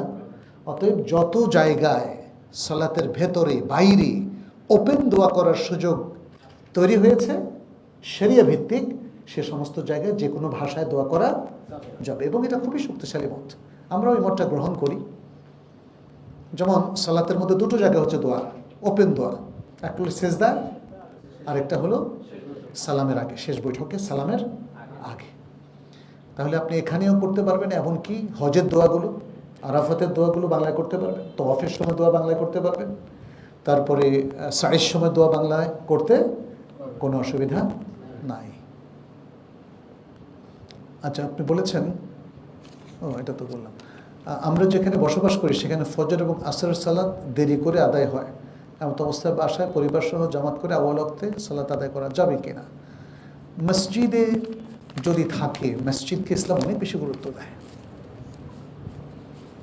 যদি আপনাদের কোনো প্রবলেমে বাসায় পড়া হয়, কোনো প্রবলেমে দেখেন, তাহলে আউয়াল ওয়াক্তে বাসায় পড়ে নেবেন। আর যদি প্রবলেম না থাকে তাহলে মসজিদকে প্রাধান্য দেবেন, যদি একটু দেরিও হয়। হানাফি মাযহাবে যে ওয়াক্তে পড়া হয় সেটা আউয়াল ওয়াক্ত পার করে তারা পড়ে, কিন্তু ওয়াক্তের মধ্যে পড়ে, ওয়াক্তের মধ্যে পড়ে। আউয়াল ওয়াক্তে পড়াটা মুস্তাহাব, জামাতের সাথে পড়াটা ফরজ। তাহলে মুস্তাহাবের জন্য কি ফরজ তরক করবেন? তবে ইমাম যেন একজন বিশুদ্ধ আকীদার মানুষ হয়, সেটা আপনারা গাওর ফিকির করতে পারেন। ইমাম যেন বেদাতি না হয় এবং তিনি তাবুজ ইস্তুমার থেকে আরম্ভ করে নানা ধরনের আজে বাজে চর্চা, শিরকের চর্চা না করেন, অথবা তিনি নিজের ইমান আকীদায় শিরককে লালন না করেন। এটা অনেক সময় বোঝাটা কঠিন। আমরা বিভিন্ন জেলায় যখন সফর করি, পথে অনেক ইমামের পেছনে পড়ি, গ্রসলি আমাদের হুসনুদ্দান থাকে যে না, তিনি একজন ভালো ইমাম, তার পেছনে আমরা সালাত আদায় করবো, এতে কোনো সমস্যা নেই, এতে কোনো সমস্যা নাই। আপনার শরীয়ত আপনাকে বলে নাই 5 মিনিট ইমামের সাথে বসে 4-5টা প্রশ্ন করে তাকে যাচাই করে তারপর তার পেছনে পড়বেন, এইটা শরীয়ত বাধ্যতামূলক করেনি। মুসলিমদের প্রতি আমাদের হুসনুদ্দান স্বাভাবিকভাবে থাকবে। যেমন আমরা বাজারে যখন মুরগি, জবাই করা মুরগি কিনে নিয়ে আসি, তখন মুসলিম সমাজে অবশ্যই আমরা খোঁজখবর নিয়ে এটা দেখবো, যেমন বেঙ্গল মিট আছে, অমুক মিট তমুক মিট আছে, এরা কি আল্লাহু আকবার বলে জবাই করে কিনা সে খবরটা আমরা নিতেই পারি। কিন্তু প্রতিবার বাজারে যাওয়ার সময় আগোরার মধ্যে, ভাইজান এই যে মুরগিটা, এটা কি আল্লাহু আকবার বলে জবাই হয়েছে? হ্যাঁ, এটা জিজ্ঞেস করাটা জরুরি না। তবে যদি টের পান যে অমুক কোম্পানি আসলে আল্লাহু আকবার বলে না, তাহলে সেটা আর কিনবেন না। তার মানে হচ্ছে আপনার কাছে প্রমাণ থাকলে আলাদা কথা, প্রমাণ না থাকলে আমরা কোনো অসুবিধা নাই। আচ্ছা, আমাদের মোটামুটি সব প্রশ্ন শেষ হয়েছে, আমরা আজকে এখানে শেষ করি। আল্লাহর কাছে দোয়া করি তিনি যেন আমাদের নেক আমল কবুল করেন, ইমানের সাথে থাকার তৌফিক দেন, জাহান্নাম থেকে নিরাপত্তা দেন, জান্নাত লাভের তৌফিক দান করেন। সাল্লাল্লাহু ওয়াসাল্লাম আলা নবিয়িনা মুহাম্মদ ওয়া আলা আলিহি ওয়া আসহাবিহি আজমাইন। সুবহানাকাল্লাহুম্মা ওয়া বিহামদিক, আশহাদু আল্লা ইলাহা ইল্লা আনতা আস্তাগফিরুকা ওয়া আতুবু ইলাইক। ওয়াসসালামু আলাইকুম ওয়া রাহমাতুল্লাহি ওয়া বারাকাতুহু।